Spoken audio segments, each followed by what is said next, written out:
Hello friends, आप सभी का जीएस मैट्रिक्स के डेली एडिटोरियल एनालिसिस सीरीज में स्वागत है। आइए आज हम कुछ इंपॉर्टेंट आर्टिकल देखते हैं। सबसे पहला जो आर्टिकल है ये द हिंदू के टेक्स्ट एंड कंटेक्स्ट सेक्शन में लिखा गया था कि US criticism of India for trade with Russia is factual but illogical. इसके कुछ इंपॉर्टेंट पॉइंट को देखते हैं कि इंडिया के ऊपर जो अभी यूएस के द्वारा 50% का जो टैरिफ इम्पोज किया गया है उसमें 25% पेनाल्टी लगाई गई है, क्योंकि इंडिया जो है वो ऑयल इम्पोर्ट करता है रसिया से। और रसिया यूक्रेन वार के बाद इंडिया ने अपना जो इम्पोर्ट कवर है ऑयल का रसिया से वो ज़्यादा कर दिया है। अच्छा, एक सीपरी की एक रिपोर्ट निकलती है कि सीपरी जो है वो Sweden based Stockholm International Peace Research Institute है, उसकी जो 2025 की रिपोर्ट थी उसमें इंडिया का सबसे बिगेस्ट आर्म सप्लायर रसिया को बताया गया था। और इंडिया जो है उसने इंडिया से जो पेट्रोलियम प्रोडक्ट है वो भी ईयू की कई कंट्री जैसे नीदरलैंड है हो गया, ये इंपोर्ट करती हैं। अच्छा, एक तरफ तो यूएस हमारे ऊपर टैरिफ इम्पोज कर रहा है, दूसरा एक यूएस का एक डबल स्टैंडर्ड भी है कि यूएस खुद ही रसिया से क्रिटिकल मिनरल हो गया, फर्टिलाइजर हो गया, उसको इम्पोर्ट करता है। इस आर्टिकल में कुछ चार्ट दिए गए थे। सबसे पहला ये चार्ट दिया गया है कि रशिया का जो शेयर है इंडियन ऑयल में, उसको देखते हैं कि 2022 में जब वार नहीं शुरू हुई थी उसके पहले क्या था, 13.1% था। 2023 में ये बढ़ के 31.9% हो गया। 2024 में ये बढ़ के 35.5% हो गया और अभी जो जून तक का क्वार्टर है उसमें ये 31.5% पे है। दूसरा, जो फॉसल फ्यूल का कंजम्पशन है वो फरवरी 2022 तक उसमें चाइना का ये ऑयल का इंपोर्ट है, ये कोल का इंपोर्ट दिया गया है और ये वाला गैस का इंपोर्ट दिया गया है। तो इंडिया का जो ऑयल इंपोर्ट है वो सबसे ज़्यादा है as compare to the coal and gas import. अच्छा, जब रसिया यूक्रेन वार स्टार्ट हुई फरवरी 2022 में, उसके बाद क्या हुआ, जी 7 कंट्रीज़ ने रसिया ऑयल एक्सपोर्ट पे एक प्राइस कैप लगा दिया। जी 7 कंट्रीज़ के बारे में जान लेते हैं कि जी 7 कंट्री कब बनी। 1973 में एक ऑयल का क्राइसिस हुआ था, उसके बाद 6 देशों ने मिलकर 1975 में जी 6 का गठन किया। उसकी जो फाउंडर कंट्री थी उसमें था यूएस था, यूके था, फ्रांस था, वेस्ट जर्मनी था, जापान था और इटली था। ये जी 6 जो था ये जी 7 बनता है 1976 में, जब कनाडा भी इस संगठन को ज्वाइन कर लेता है। 1997 में ये जी 7 जी 8 हो जाता है क्योंकि इसको रसिया भी ज्वाइन करता है यूएसएसआर के टूटने के बाद में। 2014 में रसिया क्या करता है, क्रीमिया पे अधिग्रहण कर लेता है, इसके वजह से जी उसको जी 8 से बाहर कर दिया जाता है। फिर ये जो ऑर्गेनाइजेशन है ये जी 7 हो जाता है। तो प्रेजेंट में जी 7 की जो कंट्री है वो है यूएसए है, यूके है, यूनाइटेड किंगडम है, फ्रांस है, जर्मनी है, जापान है, इटली है और कनाडा है। ये थर्ड चार्ट जो दिया गया है ये top 5 country exporting arm to the India since 2022।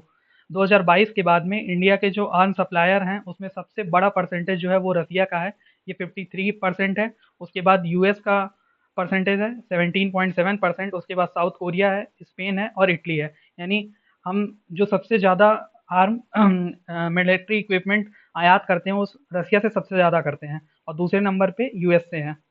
ठीक है, जब इंडिया के ऊपर 50% का टैरिफ इम्पोज किया गया यूएस के बाद, उसके बाद मिनिस्ट्री ऑफ एक्सटर्नल अफेयर ने एक स्टेटमेंट जारी किया है 4 अगस्त को कि यूएस और यूके हमारे ऊपर तो टैक्स इम्पोज कर रहे हैं, टैरिफ इम्पोज कर रहे हैं, लेकिन ये अपना क्रिटिकल मिनरल, फर्टिलाइजर और आयरन स्टील ये रसिया से इम्पोर्ट करते हैं। और दूसरा, हमारे ऊपर ये कहा जा रहा है कि हम जो हैं वो रसिया यूक्रेन वार के बीच में रसिया से ऑयल ज़्यादा इम्पोर्ट कर रहे हैं। जबकि अगर ये एक चीज़ ये भी देखा जाए कि यूएस जो है वो इसराइल को सबसे ज़्यादा आर्म सप्लाई करता है। अगर इसराइल के आर्म सप्लायर को देखा जाए तो सबसे बड़ा परसेंटेज जो है वो यूएस का है। और इसराइल का एक वार गाजा के साथ भी चल रहा है और इसराइल का एक वार ईरान के साथ भी चल रहा है। तो ये यूएस और यूके का एक डबल स्टैंडर्ड शो करता है। नेक्स्ट आर्टिकल की तरफ चलते हैं। ये एक्सप्लेन सेक्शन में लिखा आर्टिकल है कि an eye on CO2 from space could soon set, why this matter. ये आर्टिकल लिखा गया है, एक दो सैटेलाइट है ऑर्बिटिंग कार्बन ऑब्जर्वेटरी, उनको शट डाउन करने के लिए ये यूएसए एडमिनिस्ट्रेशन के द्वारा नासा को कहा गया है। अच्छा, ये क्या है, ऑर्बिटिंग कार्बन ऑब्जर्वेटरी जो है ये अर्थ रिमोट सेंसिंग सैटेलाइट होती है जो स्पेशली डिज़ाइन की जाती है एटमॉस्फेरिक कार्बन डाइऑक्साइड को स्पेस से ऑब्जर्व करने के लिए, मेजर करने के लिए। इसका जो पहला लॉन्च किया गया था, ऑर्बिटिंग कार्बन ऑब्जर्वेटरी फरवरी 2009 में लॉन्च की गई थी। पेलोड के आगे जो सैटेलाइट थी उसमें पेलोड के आगे एक नोज कैप लगा था, वो एक हाइट पे जाने के बाद सेपरेट नहीं हो पाया, जिससे इस सैटेलाइट का जो वेट था वो बहुत ज़्यादा हो जाता है और जो इसका डेस्टिनेशन ऑर्बिट होता है वहाँ तक ये सैटेलाइट नहीं पहुँच पाती है। इसके बाद में इसका इसके बाद में ऑर्बिटिंग कार्बन ऑब्जर्वेटरी की सैटेलाइट सेकंड जो है वो लॉन्च की जाती है जुलाई 2014 में। ये सक्सेस रहती है। ये क्या करती है कि कार्बन डाइऑक्साइड को मेज़र भी करती है जो हमारे पूरे एटमॉस्फेयर में है, उसको लोकेट करती है कि उसका सोर्स क्या है, और उसके आसपास के सिंक को भी ये बताती है। ये जो ये सैटेलाइट है, ये क्रॉप को भी ट्रैक करती है। ठीक। इसका इसको सन सिंक्रोनस पोलर ऑर्बिट के पास इसको प्लेस किया गया है, और कोई भी सैटेलाइट जो सन सिंक्रोनस पोलर ऑर्बिट में होती है, वो किसी भी लोकेशन पे उस सेम टाइम पे वहाँ पे क्या एक्टिविटी हो रही है उसको वो ऑब्जर्व कर सकती है। इसके बाद में इसकी एक सैटेलाइट 3 जो थी, थर्ड जो थी, उसको 2019 में लॉन्च किया गया। इसको आईएसएस इंटरनेशनल स्पेस स्टेशन के पैरेलली लॉन्च किया गया, जो कि लो अर्थ ऑर्बिट में 400 किलोमीटर पे है। ये पृथ्वी का एक चक्कर जो लगाता है वो 90 मिनट में लगाता है, यानी 24 घंटे में जो इंटरनेशनल स्पेस स्टेशन है वो 16 बार चक्कर लगाता है पृथ्वी का। इसकी जो स्पीड है वो 28,000 किलोमीटर पर आवर होती है। ये जो थर्ड ऑर्बिटिंग ऑब्जर्वेटरी सैटेलाइट थी, ये लॉन्च की गई थी एटमॉस्फेरिक कार्बन डाइऑक्साइड के एमिशन को देखने के लिए। इसका जो इम्पोर्टेंस है इस दोनों सैटेलाइट का वो ये है कि ये पहले CO2 का संचयन कहाँ-कहाँ में, एक्युमुलेशन कहाँ-कहाँ पे है एटमॉस्फेयर में, उसको ये लोकेट करती है।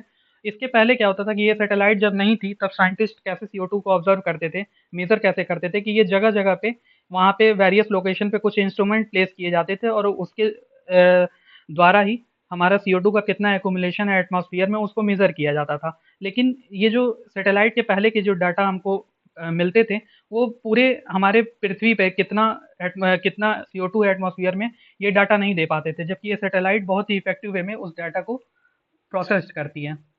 दूसरा ये है कि ये इमिशन रिडक्शन में भी सहायक हो सकती है, इसका जो डेटा है, और एफिशिएंट स्ट्रेटजी क्लाइमेट चेंज के प्रति क्या होगी उसको भी यहाँ पे डेवलप किया जा सकता है। अब इसको इस दोनों सैटेलाइट को बंद करने की बात क्यों यूएसए एडमिनिस्ट्रेशन के द्वारा कही गई है, कि सबसे पहला जो है कि इसको डिज़ाइन करने में, बिल्ड करने में और लॉन्च करने में इन दोनों सैटेलाइट के $750 मिलियन का खर्च आया था। और अगर उसके मेंटेनेंस कॉस्ट देखा जाए, हर साल उसको $15 मिलियन के आसपास इसका मेंटेनेंस कॉस्ट भी पड़ता है। मेंटेनेंस कॉस्ट में क्या क्या है, जैसे उसके डाटा को डाउनलोड करने के लिए, फिर उसके उसके नेटवर्क को कैलिब्रेट करने के लिए कुछ सेंसर लगे रहते हैं ग्राउंड पे। इसमें इसका मेंटेनेंस कॉस्ट जो है वो 15 मिलियन पर ईयर है, $15 मिलियन पर ईयर। इसी वजह से इस दोनों सैटेलाइट को शट डाउन करने की बात कही जा रही है। नेक्स्ट पॉइंट पे चलते हैं। नेक्स्ट आर्टिकल जो है ये भी एक्सप्लेन सेक्शन में दिया गया था कि why a famous stable glacier in Argentina is now under threat.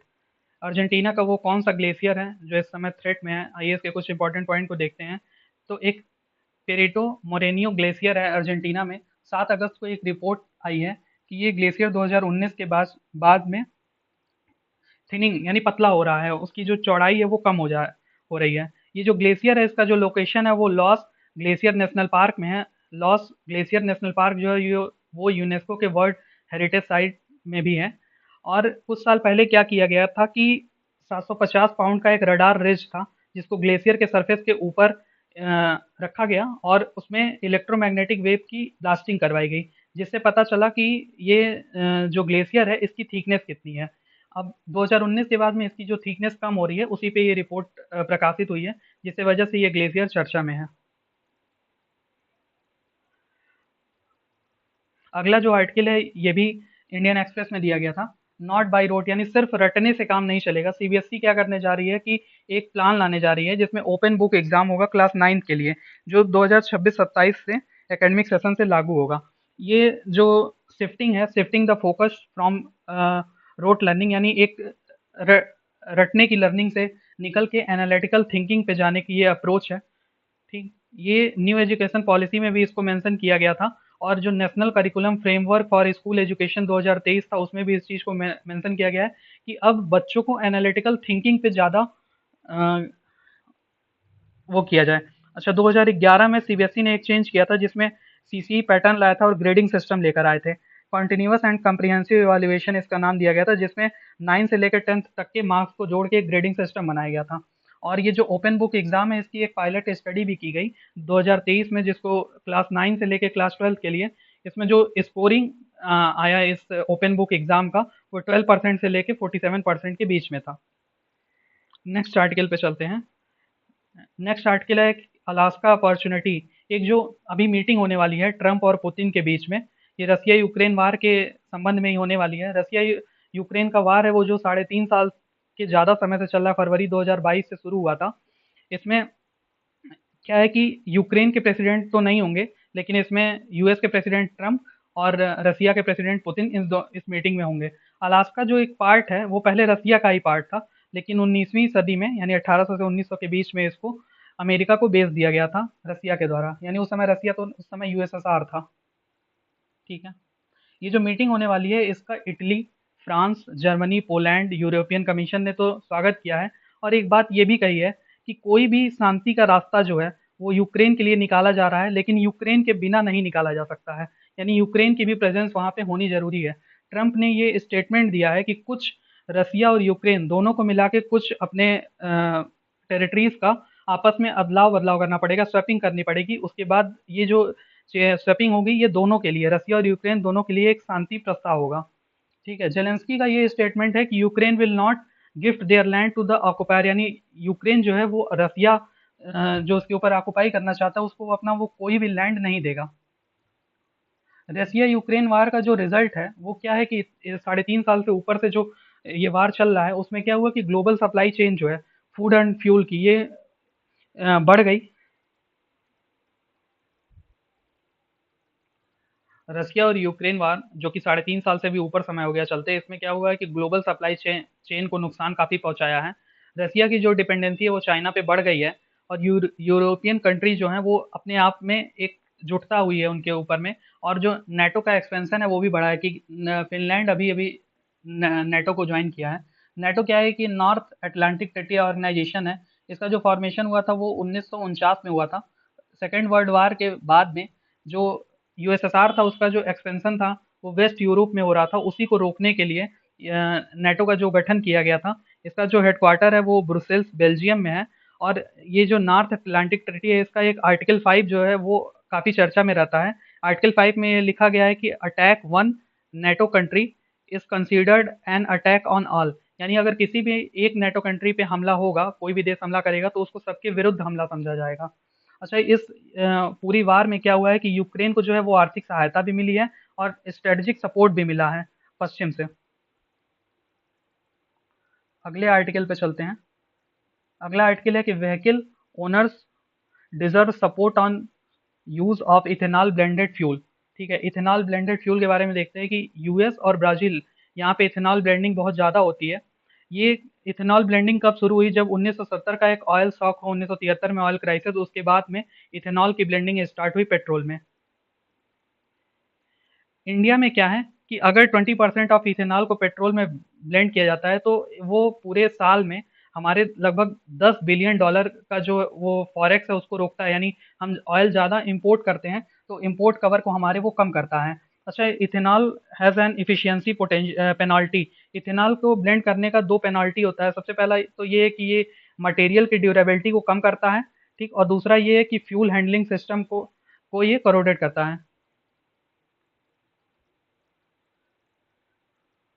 अगला इसमें पॉइंट है कि एक ग्लोबल स्टडी की गई थी इथेनॉल ब्लेंडिंग के रिस्पेक्ट में। तो उसमें ये पाया गया कि अगर कोई व्हीकल है जो जैसे भारत स्टेज एमिशन का है सेकंड जो है, और इसी तरह यूएस में यूएस टीयर 1 है, यूरो में यूरो 2 है।